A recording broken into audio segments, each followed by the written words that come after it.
Império Romano foi o período pós-republicano da antiga civilização romana, com uma forma de governo autocrata liderada por um imperador e por extensas tomadas de território em torno do Mar Mediterrâneo, na Europa, África e Ásia.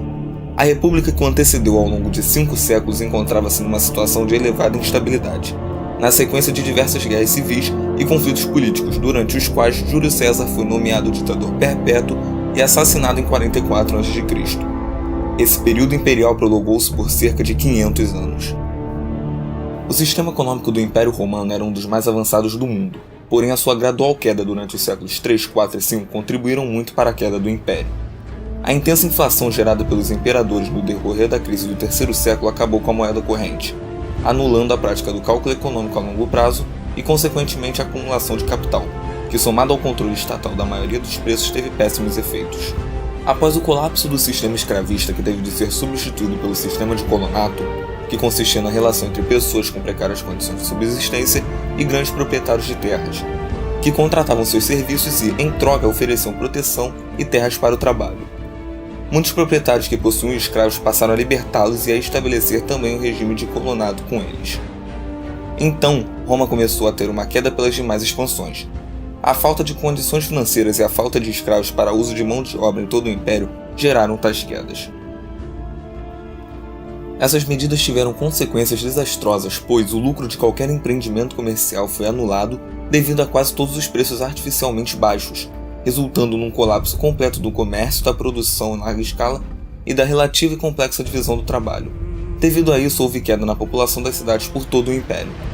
Os trabalhadores desempregados se fixaram no campo e tentaram produzir eles mesmos os bens que queriam, desmonetizando a economia e acabando com a divisão do trabalho, ocorrendo uma drástica redução da produtividade da economia.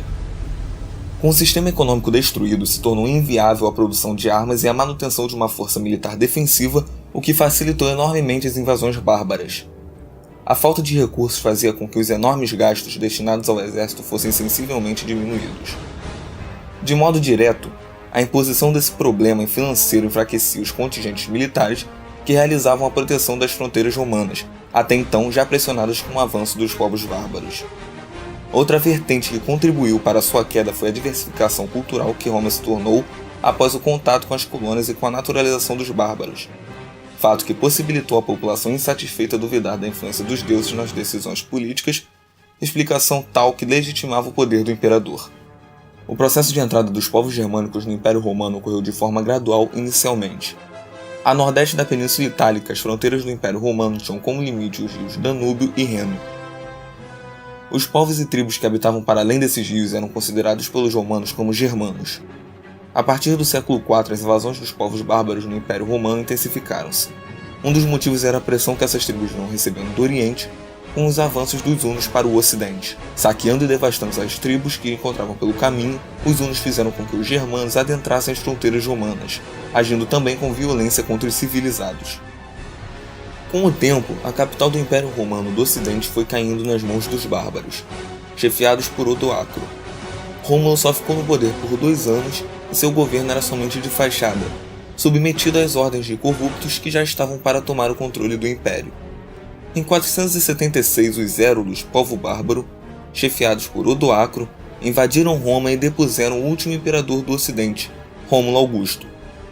A queda do Império Romano do Ocidente marcou o fim da Antiguidade e o início da Idade Média.